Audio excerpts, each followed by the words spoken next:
네, 여러분 안녕하세요. 나무쌤입니다.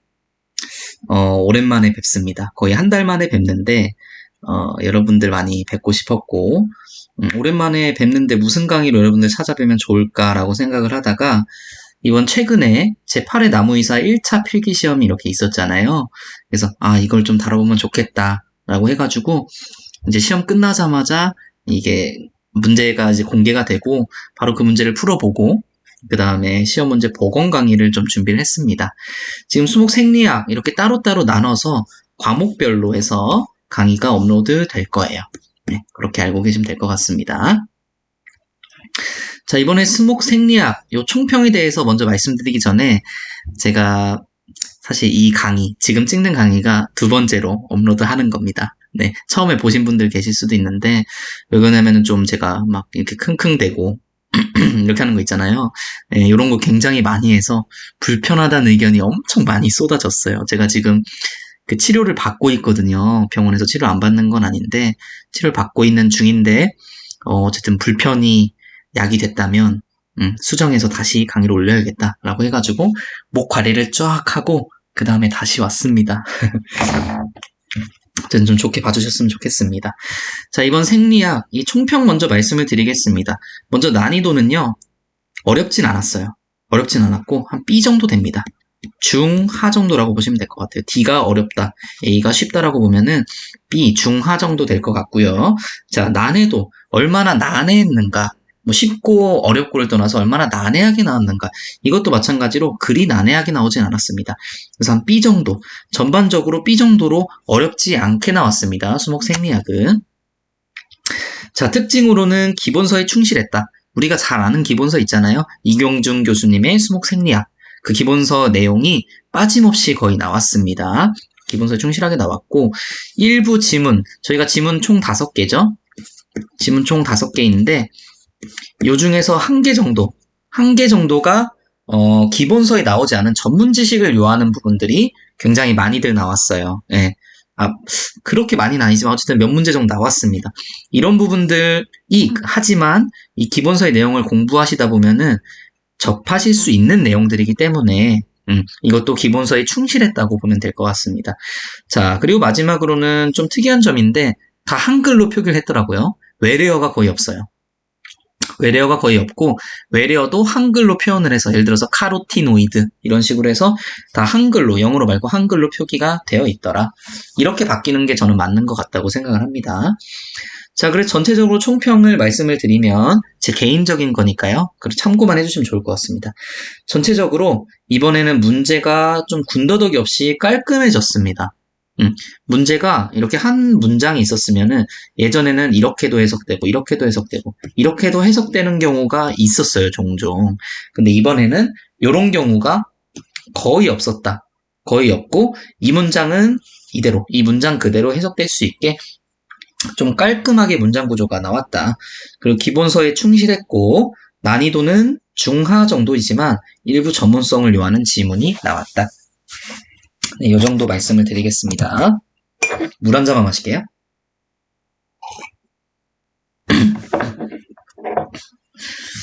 자, 첫 번째 문제부터 한번 풀어보도록 하겠습니다. 첫 번째 문제, 잎의 구조와 기능에 관한 설명으로 옳지 않은 것은? 자, 잎의 구조와 기능에 대해서 나왔네요. 첫 번째 질문 먼저 보시죠. 문장 먼저. 소나무 잎의 유관속 개수는 잣나무보다 많다. 맞나요? 맞습니다. 소나무 잎의 유관속 개수 2개였고 잣나무는 1개였죠. 사진 한번 볼게요. 자, 요게 유관속입니다. 가운데 있는 게. 이게 소나무고요. 자, 잣나무인데 잣나무는 지금 여기 하나밖에 없죠. 이렇게 소나무 2개, 잣나무 1개 이런 식으로 되어 있고, 자, 1차 목부는 하표피 쪽에, 1차 사부는 상표피 쪽에 있다.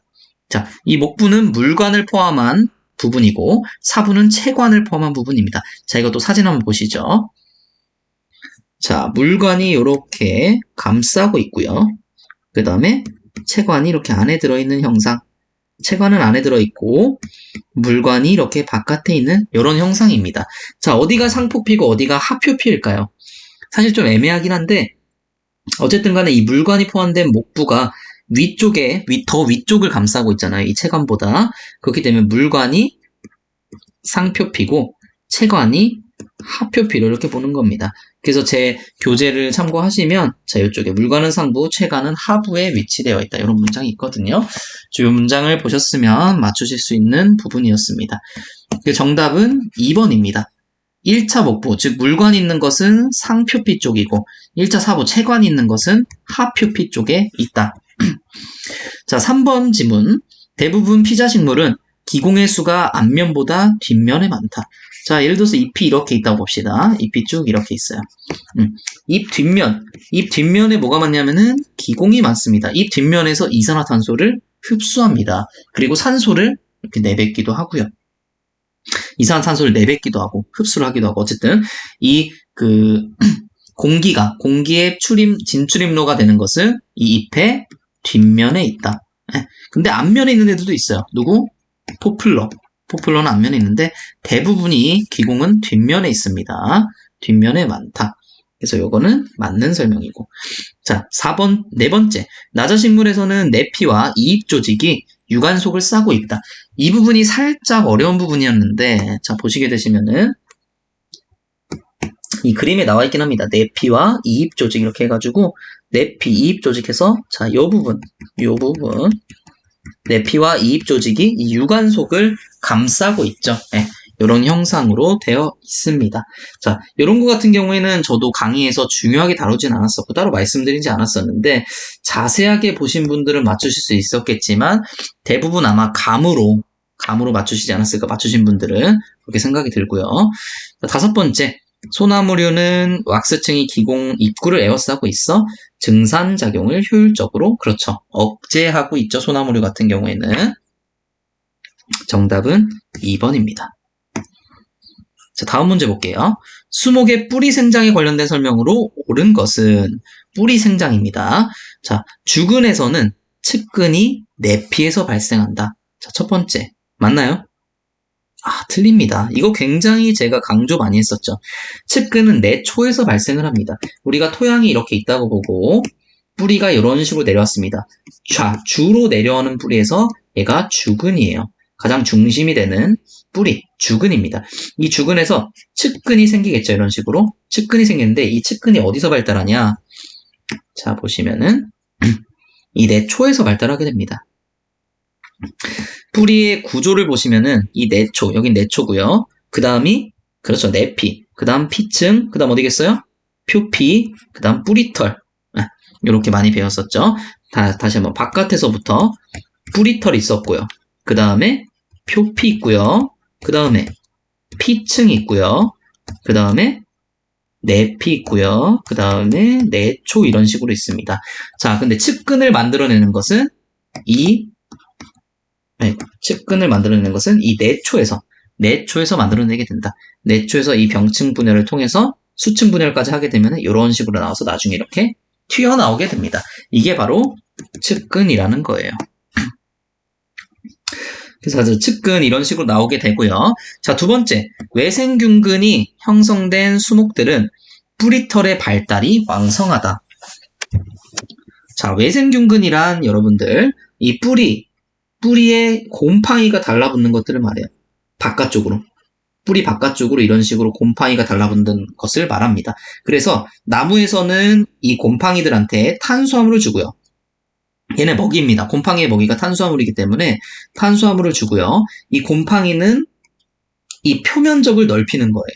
네, 실제 이렇게 있을 때보다 이렇게 있으면은 지금 여기 뒤에 쪽이 다 표면적이 되잖아요. 이 표면적으로 수분도 흡수를 하고 무기염도 흡수를 하게 됩니다. 즉 영양분들을 흡수해서 이 식물한테 주게 되는 거예요. 서로 공생 관계가 되는 겁니다.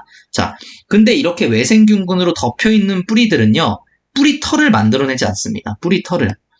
원래는 이렇게 있으면은 뿌리털을 이렇게 만들어내는데 이 뿌리털의 역할을 누가 해줘요? 이 외생균근들이 이렇게 해준단 말이에요. 그래서 필요가 없다.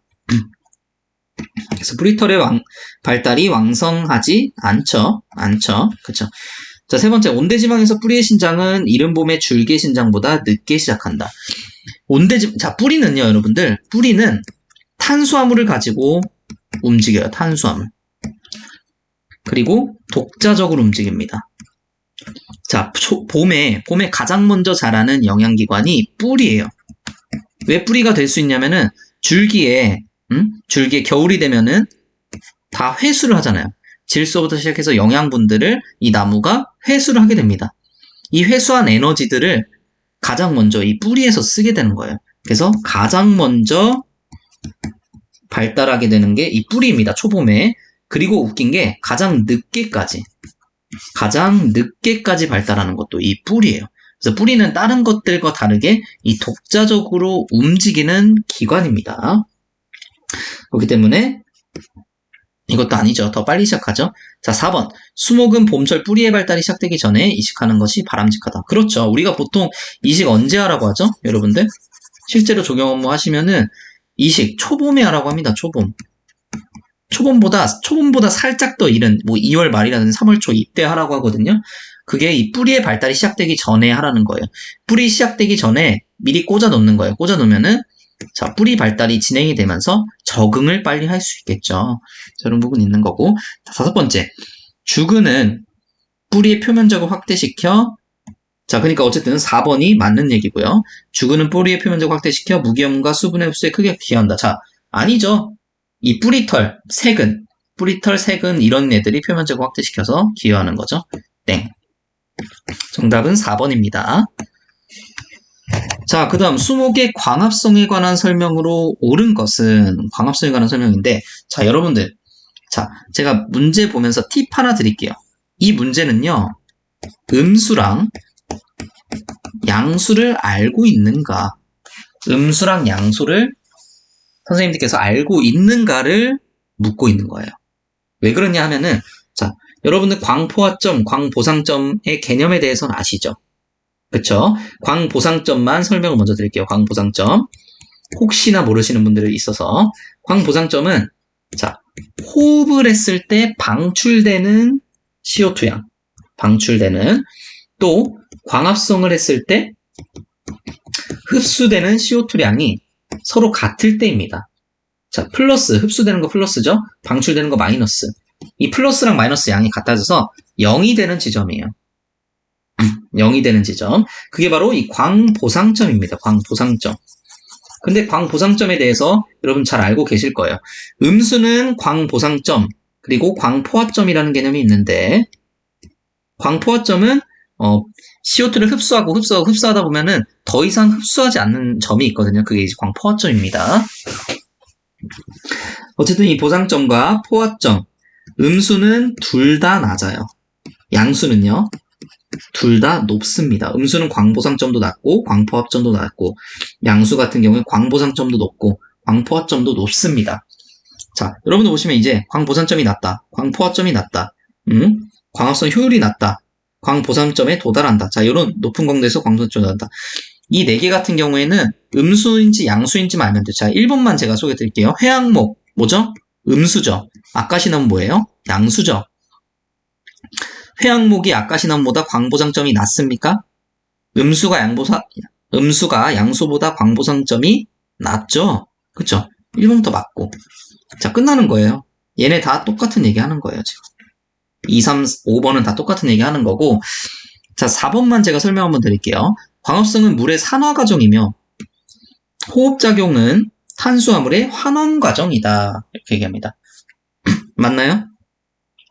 얘는 틀립니다. 왜 틀리냐면은, 물의 산화 과정은 맞아요. 물의 산화 과정. 왜 그러냐면은, 자, 나중에 어떻게 되냐면은, 광합성 같은 경우에는 물이 산소가 되잖아요. 그쵸? 물이 산소가 되면서 이 수소가 떨어져 나갑니다. 우린 수소가 떨어져 나가는 것을 산화라고도 불러요. 그쵸? 그때 산화 과정은 맞습니다. 자, 호흡작용은요? 호흡작용 때 이 탄수화물이 환원이 되나요? 탄수화물 대표적으로 포도당 있죠? C6H12, O6. 자, 이렇게 있습니다. 얘가 환원이 됩니다. 환원이 되나요? 아니죠. 얘 같은 경우에는 나중에 어떻게 되냐면은 이런 식으로 변해요. 즉, 이 수소가 없어진다고요. 수소가 없어지면 아까 뭐라고 했어요? 여기. 산화입니다. 산화. 호흡은 탄수화물의 산화 과정입니다. 이 마지막에 남은 결과물만 한 번씩 보시면 돼요. 결과물을 안 보시더라도 아실 수 있어요. 탄수화물을 쪼개가지고 에너지를 얻는 작용이 호흡작용이잖아요. 그쵸? 탄수화물을 쪼개고 이산화탄소를 마지막에 생산하잖아요. 그쵸? 그렇기 때문에 가볍게 생각해 보셔도 산화작용인 걸 알 수가 있습니다. 자, 다음 한번 넘어가 볼게요. 자, 광색소와 광합성 색소에 관한 설명으로 옳지 않은 것은 을 찾는 건데, 자, PFR 뭐죠? 이게 PFR. 이게 뭐죠?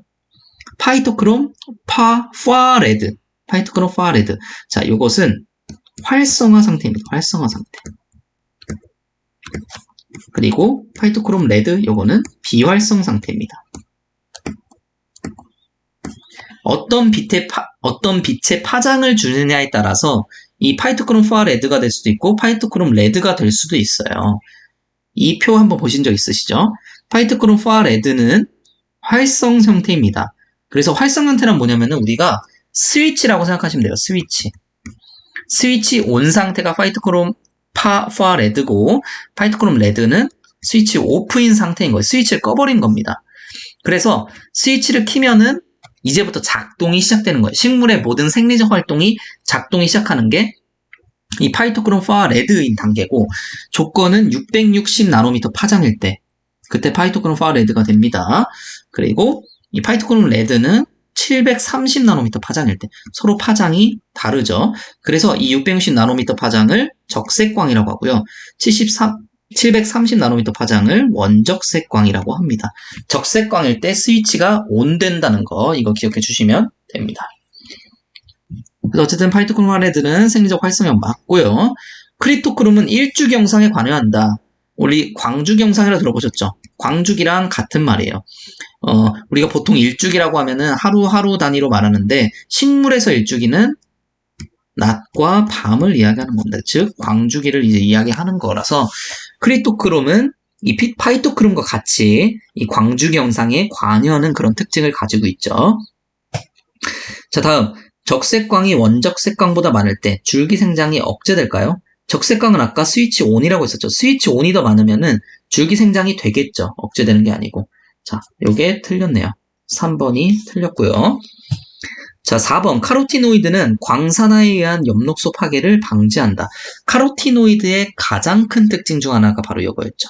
이거는 혹시나 모르시는 분들은 지금 무조건 외우셔야 돼요. 카로티노이드는 광산화에 의한 엽록소 파괴를 방지한다.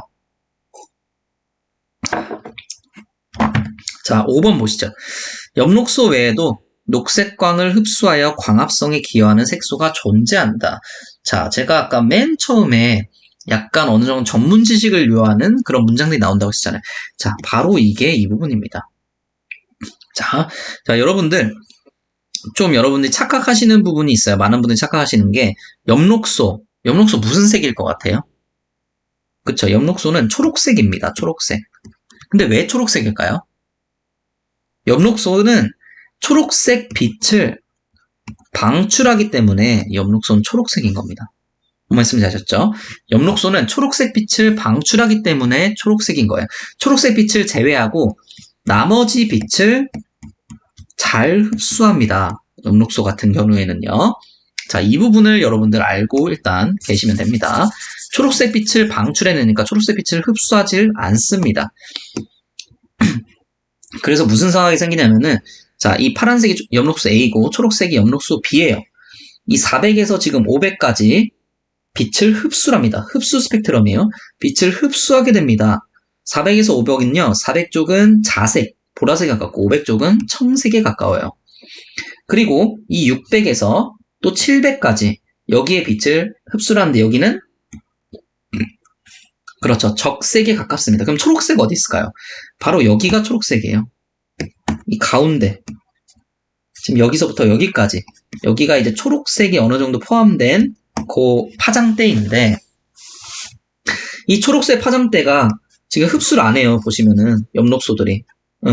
엽록소들이 여기 밑에 보시면은 자, 이런 식으로 이 초록색에서는 흡수를 안 하고 있습니다. 흡수를 안 하는데 보시면 지금 이게 광합성이 되는 거라고 보시면 되거든요. 작용 스펙트럼이라고 해가지고 요거만큼 이제 광합성이 진행이 되는 거예요. 근데 자, 어느 정도는 진행이 됐죠, 지금. 이 엽록소는 이렇게밖에 흡수를 안 했는데 어느 정도 진행이 됐단 말이에요. 그러면은 무슨 말이냐면 이게 이 사이에 초록색 빛을 흡수해서 광합성을 이뤄내는 색소가 있다는 뜻이에요. 아직 밝혀지진 않았습니다. 밝혀지진 않았지만 그 색소가 있기에 식물은 초록색에서도 광합성이 일어날 수 있다는 겁니다. 자, 그 얘기예요, 이게. 그래서 엽록소 외에도 녹색광을 흡수하여 광합성을 기여하는 색소가 존재한다는 겁니다. 왜? 녹색광일 때도 만약 엽록소만 있다고 하면 녹색광에서 그러면은 광합성 효율이 안 나왔어야 되는데 지금 광합성 효율이 나오죠. 광합성을 하죠. 녹색빛에서도 무언가 있다는 겁니다. 그래서 이런 부분 알아두시면 좋고, 자, 그 다음 문제. 밀식된 숲은 밀도가 낮은 숲보다 호흡량에 대한 내용이네요. 자, 밀식된 숲은 당연히 나무가 많으니까 호흡량이 많아지죠. 그쵸? 자, 두 번째. 기온이나 토양 온도가 상승하면 호흡량이 증가하게 됩니다. 우리가 이거 단위로도 하나 만들었어. Q10. Q10이 뭐였어요? 온도가 10도씩 오름에 따라서 증가되는 호흡량을 우리는 Q10이라고 했었습니다. 온도가 증가하면 호흡량은 증가하게 돼 있어요. 자, 증가. 자, 세 번째. 나무가 늙은 나무일수록 총 광합성량에 대한 호흡량의 비율이 어떻게 될까요? 또 이것도 증가하게 됩니다. 자, 여러분들 뭐만 생각하면 되냐면은 총 광합성의 양만 생각하셔도 돼요.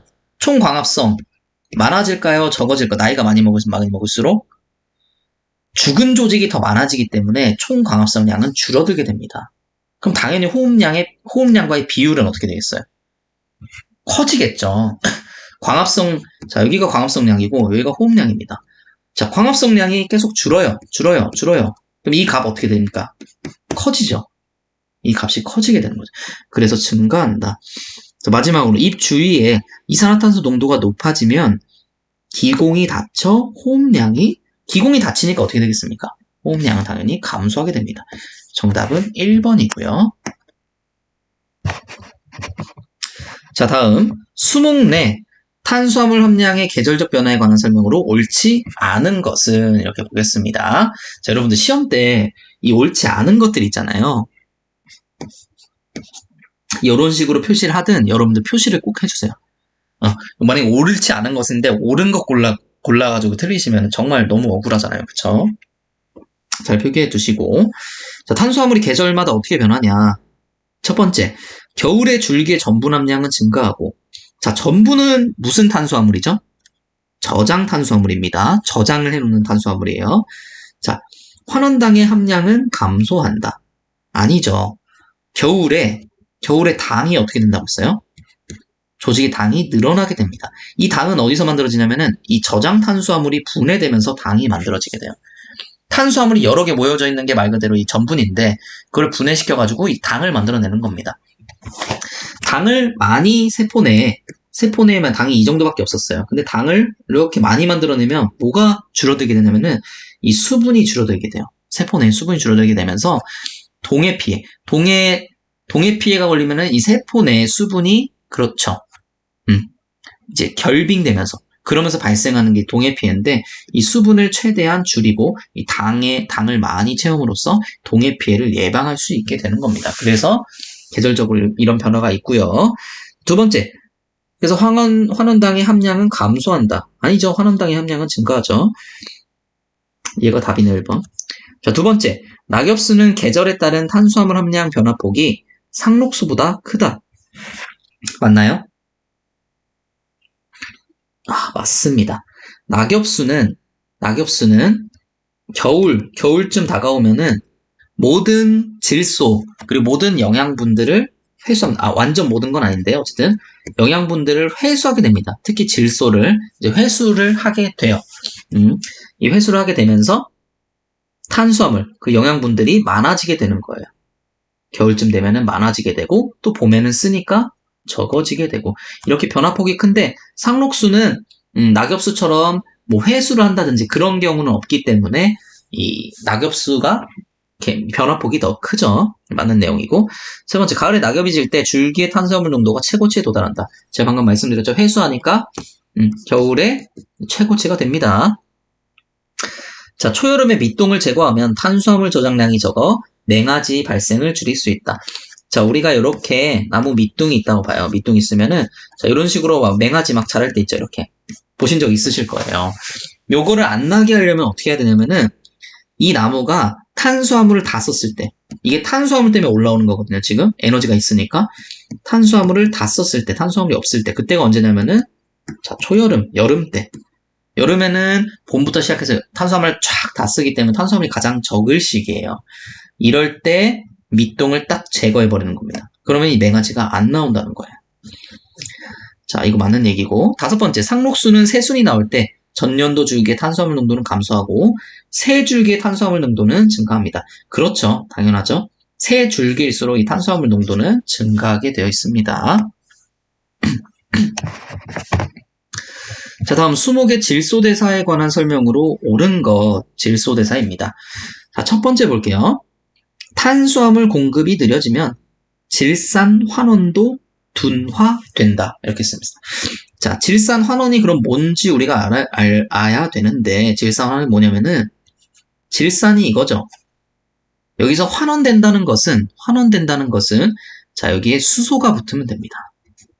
수소가 붙는 거 우리가 환원이라고 했잖아요. 그쵸? 수소 붙으면 어떤 식으로 되냐면 이렇게 암모늄태 질소가 됩니다. 암모늄태 질소. 얘는 질산태 질소고 얘는 암모늄태 질소입니다. 이 과정으로 가는 것, 요것을 바로 질산 환원. 질산이 환원됐으니까 질산 환원 과정이라고 하거든요. 자, 여기 보시면은 질산에서는 O3가 있고요. 암모늄에는 H4가 있어요. 지금 뭐가 달라졌죠? 산소가 없어지고 수소가 늘어났죠. 수소가 굉장히 많이 늘어났어요. 자, 이 부분을 한번 보시고 탄수화물의 공급이 늘어지면입니다. 탄수화물은 뭐가 돼 있을까요? 탄수화물, 포도당. 자, 이런 식으로 되어 있죠. 탄수화물에 지금 뭐가 있어요? 수소가 있어요. 이 질산 환원이 되기 위해서 필요한 수소가 있단 말이에요. 이 탄수화물 안에. 그렇기 때문에 탄수화물이 만약에 공급이 안 돼. 그럼 질산 환원도 될 수가 없다는 말입니다. 탄수화물 공급이 느려지면 질산 환원 둔화된다. 그래서 맞는 얘기. 1번은 맞는 얘기고요. 자, 두 번째, 소나무류는 주로 잎에서 질산태 질소가 암모늄태로 환원이 된다. 자, 이 질산 환원이 잎에서 되느냐, 뿌리에서 되느냐, 우리 이거 뭐라고 했어요? 잎에서 되면은 독고마리형이라고 했었죠. 독고마리형. 그쵸? 얘는 뿌리에서 되면은 루피형. 뿌리가 루트잖아요. 그쵸? 루피형. 뿌리에 대해서는 루피형이라고 했는데, 이 뿌리에서 루피형이 나자식물이 있었죠. 표 한번 보여드릴게요. 자, 질산 환원 장소가 뿌리인 것을 우리는 루피형이라고 하고, 나자식물, 진달래류, 우이목 이런 애들이 있었고, 나머지는 잎에서 하고 독고마리형이고, 나머지 애들이 이렇게 남아있는다고 했어요. 그렇기 때문에 소나무류는 무슨 형? 루피형이기 때문에 뿌리에서 하죠. 뿌리에서. 그렇기 때문에 이거는 틀린 말이고. 자, 세 번째, 산성토양에서는 질산태 질소가 축적되고 이를 균근히 흡수한다. 맞는 말일까요? 산성토양에서는 질산태 질소가 축적되고 이를 균근히 흡수한다. 자, 우리가 식물에서 질소를 보통 어느 형태로 흡수를 할까요? 바로 이 질산태 질소 형태로 대다수가 흡수가 됩니다. 질산태 질소가 흡수가 되는데 이 산성토양에서는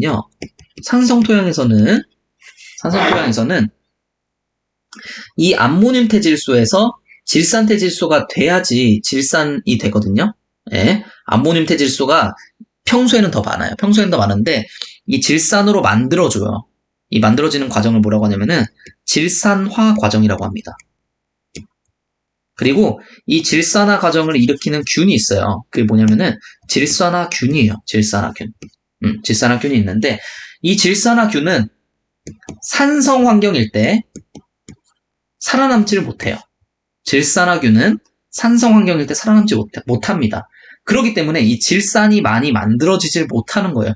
암모늄태 질소들이 질산태 질소가 안 되니까 암모늄태 질소로만 남아있는 겁니다. 오케이? 무슨 말인지 아셨죠? 그렇기 때문에 질산태 질소가 축적되는 게 아니고요. 암모늄태 질소가 축적이 됩니다. 그리고 이 암모늄태 질소이지만 원래 보통 질산태 질소로 흡수하는 게 식물이지만 이 암모늄태 질소도 흡수가 가능하게 만들어지는 게 바로 이 균근입니다. 균근. 아까 전에 뿌리에 막 붙어있는 곰팡이들 있죠. 이런 애들이 이 암모늄태 질소의 흡수를 도와주는 그런 녀석들인 거예요. 말씀 잘 하셨죠? 그래서 이거 틀렸고, 네 번째, 흡수한 암모늄 이온은 고농도로 축적되어 아미노산 생산에 이용된다. 자, 이것도 틀렸습니다. 왜? 질산태질소로 흡수가 되건 암모늄태질소로 흡수가 되건 식물체 내에서는 바로 분해가 됩니다. 왜? 암모늄태질소가 독성이 있어요. 독성이 있어서 바로 분해가 돼서 아미노산으로 만들어지게 됩니다. 그렇기 때문에 축적된다는 말이 이 말이 틀린 거고요. 자, 다섯 번째, 뿌리에서 흡수된 질산은 질산염 산화 효소에 의해 아질산태로 산화된다. 자, 이거는 뭐 약간 말장난인데 질산이 NO3고요. 아질산이 NO2예요. 지금 뭐가 줄었죠? 산소가 하나 줄었죠. 산소가 줄면 뭐라고 했습니까? 환원입니다. 만약에 얘가 이렇게 됐어요. 그럼 요거는 산화겠죠. 산소가 늘었으니까. 하지만 산소가 줄은 과정이기 때문에 환원된다고 해야 됩니다. 요것도 틀리고요. 그렇기 때문에 1번 답으로 고르시면 됩니다. 자, 다음 문제 가볼게요. 다음 문제는 표를 하나 외우시면 돼요. 표를. 20개 함유된 성분 중에 페놀 화합물로 나열한 것은 우리가 식물 생리학 보시면은 지질대사라는 파트가 있어요. 지질대사에서 이렇게 쭉 표가 있습니다. 그래서 일반 지방, 그리고 두 번째는 이소프레노이드 화합물, 세 번째는 페놀 화합물, 이런 식으로 세 개로 나눠져 있어요. 그 표를 한번 볼게요. 자, 첫 번째, 지방산민 지방산 유도체, 일반 지방을 말하는 거고, 그 다음에 이소프레노이드 화합물, 페놀 화합물이 이렇게 있죠. 이런 표가 있으면 여러분들 무조건 암기하세요. 시험을 준비하시는 분들이라면은 이 정도 무조건 암기하고 가셔야 됩니다. 이거 암기 안 할 이유가 없어요. 지금 이 페놀 화합물 나왔죠? 이 다음에 이거 나올 거라는 보장 있고요. 그 다음에 이거 나올 거라는 보장 있어요. 네. 또 이거 안 나올 거라는 보장은 없습니다. 즉 여기 언제든지 여기서 나올 수 있는 부분이기 때문에 이런 표는 무조건 암기하셔라. 네. 이해하실 것보다도 일단 암기를 하고 계셔라. 시험을 보신 분들이라면. 자, 그래서 세 가지 페놀 화합물, 타닌, 리그닌, 플라보노이드, 이렇게 해서 디귿, 리을, 비읍 5번 되겠습니다. 자, 그 다음 문제 조금 약간 어려운 문제였는데요. 잎과 줄기의 발생과 초기 발달에 관한 설명으로 옳지 않은 것은 이런 문제였어요. 자, 1번 한번 볼게요. 잎차례는 눈이 싹 트면서 결정된다. 잎차례는 눈이 싹 트면서 결정된다. 잎차례가 뭘까요? 일단 잎차례가. 자, 잎차례가 뭐냐면요. 잎 요렇게 나는 거 있죠. 호생. 이렇게 어긋나는 거, 마주나는 거, 돌려나는 거, 모여나는 거. 이런 것을 우리가 잎차례라고 합니다. 잎차례는 눈이 싹 트면서 결정이 안 됩니다. 네.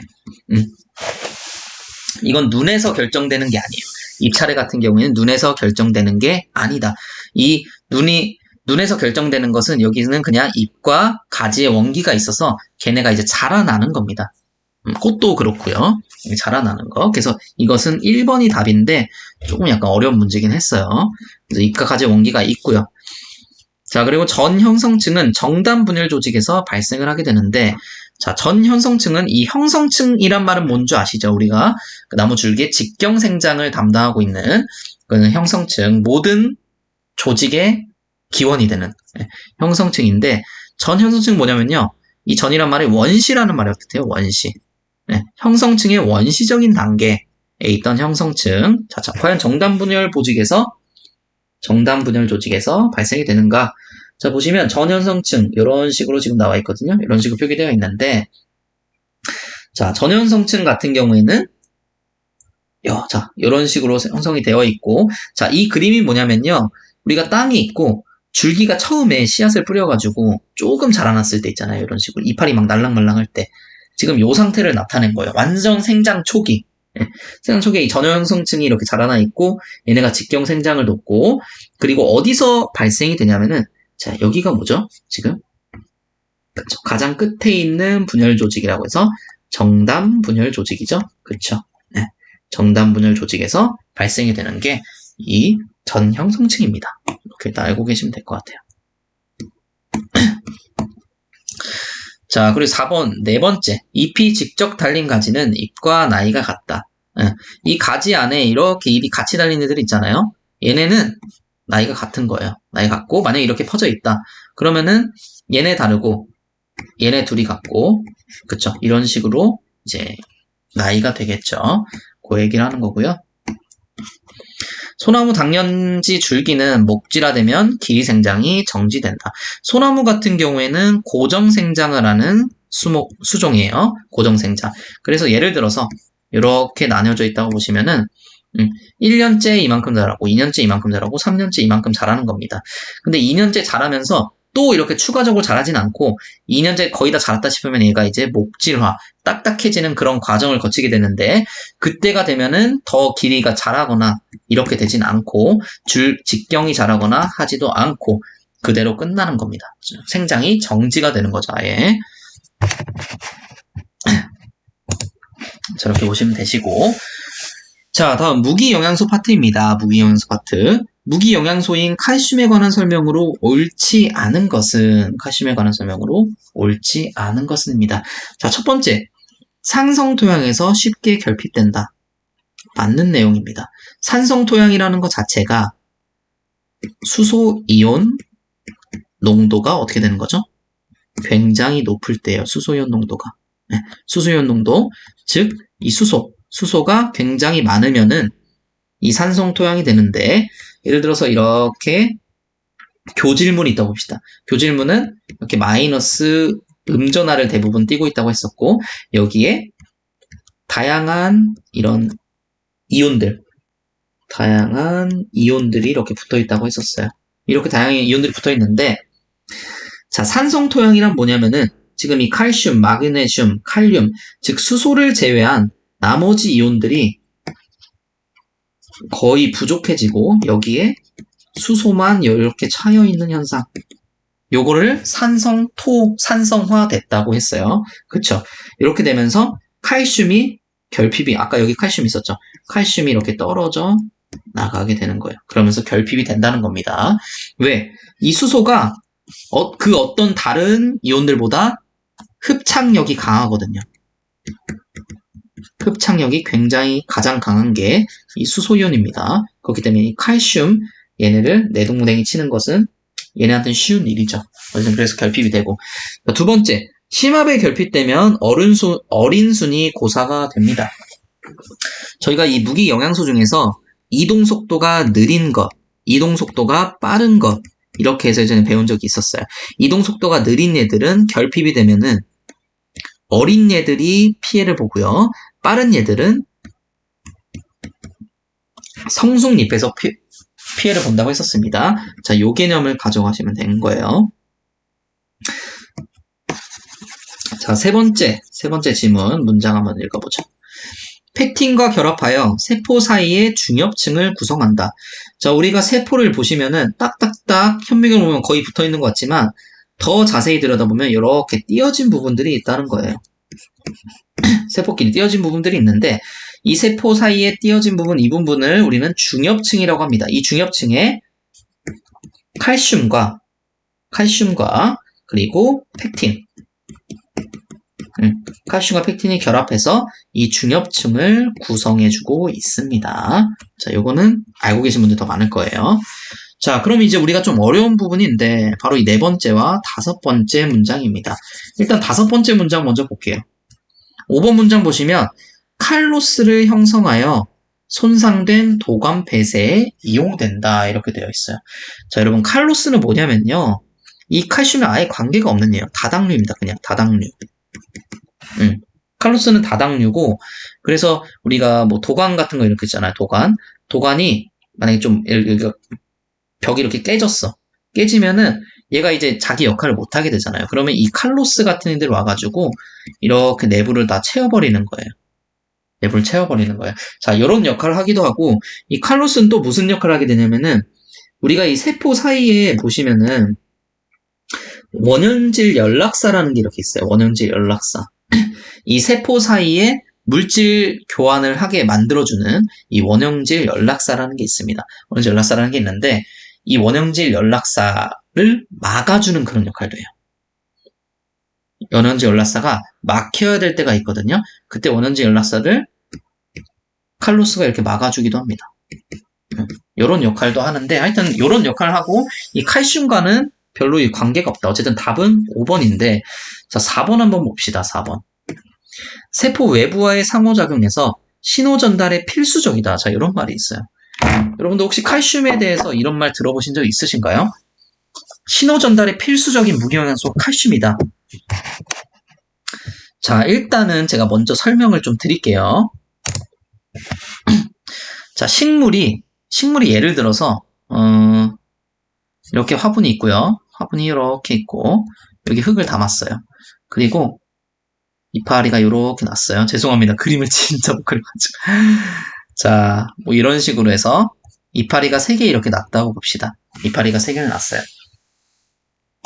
우리가 만약에 초식 동물이 와가지고 얘를 지금 뜯어먹고 있어요. 막 아구가구 막 뜯어먹고 있다고 치잖아요. 그러면 식물에서는 초식 동물이 지금 뜯어먹고 있어. 우리 위험해. 라고 몸에 신호를 보내든지 아니면은 초식 동물 더 이상 못 먹게 해야 된다고 하든지 공격적인 물질을 내보내든지. 자, 식물에서는 그런 작용을 해야겠죠. 이런 작용도 없이 그냥 먹힐 수만 없잖아요. 그쵸? 아무리 아낌없이 주는 나무라고 해도 그럴 수는 없잖아요. 그래서 식물은 이 신호를 어떻게 전달하느냐? 여기서 바로 칼슘을 이용하게 됩니다. 칼슘을 이용하게 되는데, 자, 첫 번째 단계가 뭐냐면은 이 글루탐산이라고 해가지고 아미노산이 있어요. 아미노산. 아미노산이 세포막에 있는 글루탐산 수용체와 결합을 합니다. 자, 세포가 이렇게 있다고 봅시다. 세포가 있으면은 여기에 막 여러 이온 통로 뭐 이런 게 다 있어요. 수용체 등등이 다 있는데 여기에 그 중에 하나가 뭐냐면은 여기에 글루탐산 수용체가 이런 식으로 있어요. 글루탐산 수용체가 있어요. 근데 자극을 이렇게 받게 되잖아요. 그러면은 이 글루탐산 수용체에 글루탐산이 들어가게 됩니다. 슝 이렇게 바뀌게 돼요. 바뀌게 되면 무슨 일이 발생을 하냐? 굉장히 특이한데 바뀌게 되면은 이 주변에 있던 칼슘 이온 있잖아요. 칼슘 이온. 칼슘 이온이 원래는 이렇게 닫혀 있었는데 이게 열리게 됩니다. 이런 식으로 열려서 바깥에 있던 뭐가 들어가요? 칼슘 이온들이 안으로 들어가게 됩니다. 왜냐하면 세포 밖에 칼슘 이온의 농도가 훨씬 높거든요. 그렇기 때문에 이온 통로가 열리게 되면서 바깥에 있는 칼슘 이온이 들어가게 돼요.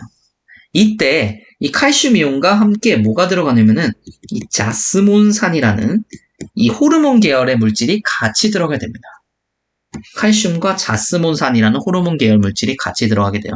그때 이 세포에서 작용을 하게 되는데 이 자스몬산은요.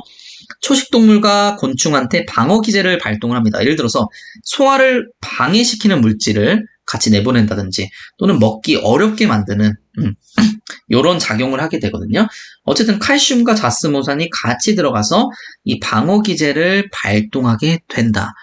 자, 여러분 제가 요거는 동영상을 좀 확보를 했습니다. 동영상. 그래서 동영상으로 보시면은 아마 여러분들 한 번에 이해가 좀 가실 거예요. 동영상 보시죠. 자, 여기 보시면 지금 여기 오른쪽 끝에 이 글루탐산을 여기다 한번 찍어 본 거예요. 수용체에다가.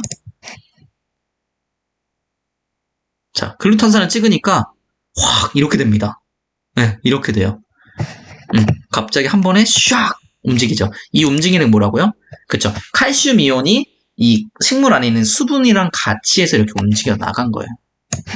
그렇게 해서 신호를 전달하게 된다. 식물이 어떻게 신호를 전달한다고요?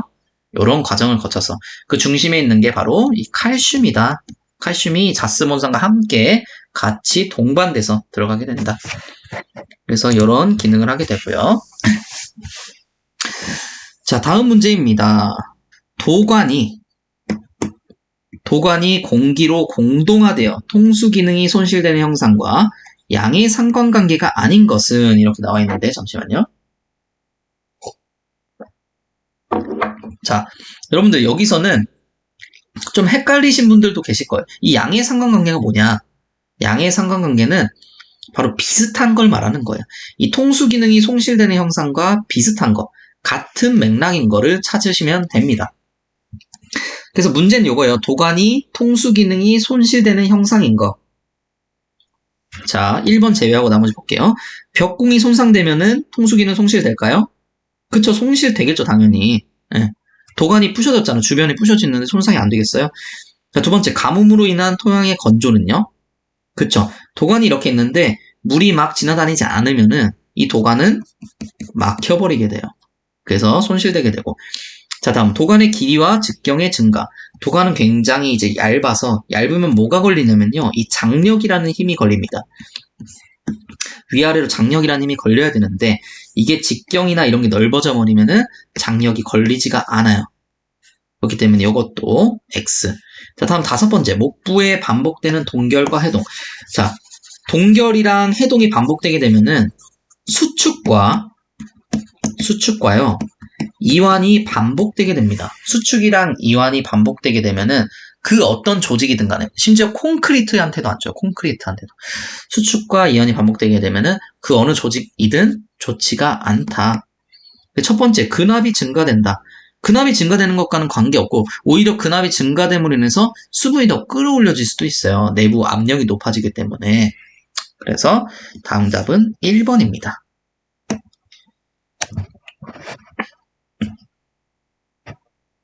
자, 다음 문제. 수분 함량이 감소함에 따라 발생하는 잎의 시듬에 관한 설명으로 옳은 것은? 자, 1번 먼저 볼게요. 자, 일단은 이 위조라는 게 뭐죠? 위조라는 게 영구 위조랑 일시적인 위조 이렇게 두 가지가 있죠. 영구 위조는 뭐예요?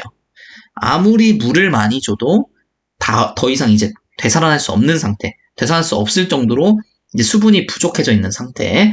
자, 일시 위조는 조금 지금 많이 물이 부족한 상태긴 하지만 물을 다시 주면은 다시 생기발랄하게 살아날 수 있는 상태, 그 일시 위조라고 합니다. 자, 어쨌든 이 첫 번째 위조점에서 엽육세포의 팽합은 0이다. 위조점이라는 말은 일단 수분이 부족하다는 말이고 엽육세포의 팽합은 0이다. 팽합이 뭐라고 했습니까? 세포가 이렇게 있으면은 세포질, 밖은 세포벽, 안은 세포막이 있고 그 안에 뭐가 있어요? 그쵸, 원형질이 있어요. 원형질. 이 원형질의 대부분, 원형질의 80%는 수분으로 이루어져 있습니다. 근데 이 수분들이 세포를 이렇게 밀어줘요. 세포를 밀어줘서 세포가 어느 형태를 유지할 수 있도록 해주는 이런 힘이 뭐냐? 요게 바로 팽합입니다. 세포 내부에서 세포 형태를 맞춰주기 위해서 이렇게 밀어주는 힘. 요걸 물이 밀어주는 거죠. 그러니까 요걸 이제 팽합이라고 하는데, 자, 물이 부족하대요. 위조점에서는 그럼 팽합이 어떻게 될까요? 팽합이 0이 돼버립니다. 아예 이 세포를 밀어주지 못하는 상태가 되고 0이 되고 이때를 우리는 원형질이 분리됐다. 이렇게 판단을 하는 거예요. 원형질 분리 상태에서는 팽합이 0이다. 그래서 팽합 0 맞습니다. 위조점에서는. 자, 다음 위조점에서 엽육세포의 삼투압은 음의 값이다. 삼투 포텐셜은 음의 값이죠. 하지만 삼투압은 음의 값이 아닙니다. 양의 값입니다. 자, 세 번째, 엽육세포의 팽합은 수분 함량에 반비례하여 증가한다. 자, 팽합은 수분이 많으면 많을수록 어떻게 되겠어요? 증가하겠죠. 그러니까 반비례가 아니고 이 비례해서 증가하는 거니까 이 말도 틀렸고요. 자, 네 번째, 위조점에서 엽육 조직의 수분 포텐셜은 삼투 포텐셜보다 작다. 이게 거의 같다라고 보셔야 됩니다. 왜 그러냐면은 우리가 포텐셜이라고 하면은 몇 가지 포텐셜이 있었죠? 네 가지 포텐셜이 있었습니다. 중력 포텐셜이 있었고요. 그 다음에 기질 포텐셜, 우리 매트릭 포텐셜이라고 하는 기질 포텐셜. 그 다음에 삼투 포텐셜이 있었고, 그리고 방금 지금 이 팽합에 관련된 이 압력 포텐셜이 있습니다. 그쵸? 근데 위조점에서는 팽합은 일단 압력 포텐셜은 0이에요. 삼투 포텐셜은 마이너스입니다. 기질 포텐셜, 중력 포텐셜이 있는데 서로 거의 연관이 되어 있지 않아요. 거의 이 엽육세포에서는 영향을 주지를 못합니다. 거의 토양에서 영향을 주는 것들이거든요. 그렇기 때문에 삼투 포텐셜이 낮아진 만큼 똑같이 수분 포텐셜도 낮아지게 되는 겁니다. 그래서 거의 같다라고 보는 거예요. 그래서 틀린 지문이라고 저는 그렇게 생각을 합니다. 자, 다음 5번. 영구적인 위조점에서 여백세포의 수분 포텐셜은 마이너스 1.5메가파스칼이다. 자, 이거 보시게 되시면은 우리가 많은 수험서에서 마이너스 1.5메가파스칼 이렇게 돼 있는데 이건 토양 기준입니다. 토양 기준. 식물 기준이 아니라는 거예요. 그러니까 여백세포 기준이 아니라 토양 기준이라는 겁니다. 그래서 이것도 틀렸죠. 그러니까 굉장히 이건 좀 어려운 부분이긴 했는데 1번이 딱 맞으니까 1번 여러분들 찍으셨을 거라 봅니다. 자, 벌써 마지막 문제네요. 마지막 문제. 지베렐린 생합성 저해 물질인 파클로부트라졸을 처리했을 때 수목에 미치는 영향으로 옳은 것은 지베렐린을 생합성하지 못하게 만드는 물질 중에 이 파클로부트라졸이라고 이 트리아졸계 농약이 있어요. 이런 농약이 실제로 있고 실제로 좀 쓰기도 하는데 이 지베렐린 같은 경우가 호르몬이잖아요. 호르몬. 그렇기 때문에 이거를 써버리면은 이 지베렐린 호르몬이 억제됨으로 인해서 또 다른 문제들을 좀 야기를 많이 시키기 때문에 쓰이긴 하지만 조금 문제가 많은 좀 그런 부분이긴 합니다. 사실은. 어쨌든 간에. 자, 여러분들은 이 파클로부트라졸 아실 필요 없어요. 지금 문제에서 다 알려줬어요, 이미. 이 예를 들어서, 그냥 파클로부트라졸을 처리했을 때 수목에 미치는 영향을 옳은 것은 이 앞에 문장이 없고, 뒤에만 나왔을 때는 우린 파클로부트라졸 알아야 되고, 이 문제는 굉장히 난이도 상상산 문제가 되는 거예요. 하지만, 지금 앞에 이렇게 이미 답이 나와 있죠? 지베렐린 상합성 저해 물질이래요. 그러니까 파클로부트라졸 쓰면은 지베렐린 생합성이 잘 안 되는 거예요. 그럼 지베렐린이 무슨 역할을 하는지 보고 그거의 반대를 이 답변을 찾으면 되는 겁니다. 지베렐린 무슨 역할을 해요? 생장 촉진 역할을 하죠. 특히 길이 생장을 촉진하고요. 자, 그 다음에 결실 촉진해주고 개화 촉진 다 촉진만 이렇게 해주는 녀석입니다. 자, 그러면 생장 억제라고 하면은 자 바로 나오죠. 그쵸? 3번 바로 나오네요. 길이 생장을 억제시킨다고 하니까 수목에 미치는 영향이 맞는 거죠. 지베렐린이 생합성 저해됐을 때. 즉 3번이 답이 되는 것입니다. 자, 여러분들 여기까지 해서 오늘 강의 마치도록 해보겠습니다. 제가 사실 이번 전 강의, 개정판 강의부터 해서 제가 좀 기침도 많이 하고 그리고 킁킁거리는 것도 이렇게 하는 거 있잖아요. 이렇게 워낙 많이 해서 여러분들 많이 듣기 불편하셨을 수도 있는데 아니 불편하셨을 거예요, 솔직히. 근데 딱히 뭐 그렇게 티도 안 내주시고 정말 일단 감사드립니다. 근데 진짜 열심히 요즘 치료받고 있어서 제가 고질병이어가지고요. 네, 일단은 열심히 치료받고 있으니까 좀 이쁘게 봐주시고 강의도 다시 올리는 거니까 다시 들으실 분들은 다시 들으셔도 좋을 것 같습니다. 자, 그리고 내일부터 해서 토양학이랑 쭉쭉쭉 올리고 그렇게 하도록 하겠습니다. 자, 오늘도 제 강의를 들어주셔서 정말 감사드리고요. 날씨 점점 추워지는데 모두 감기 조심하시길 바라겠습니다.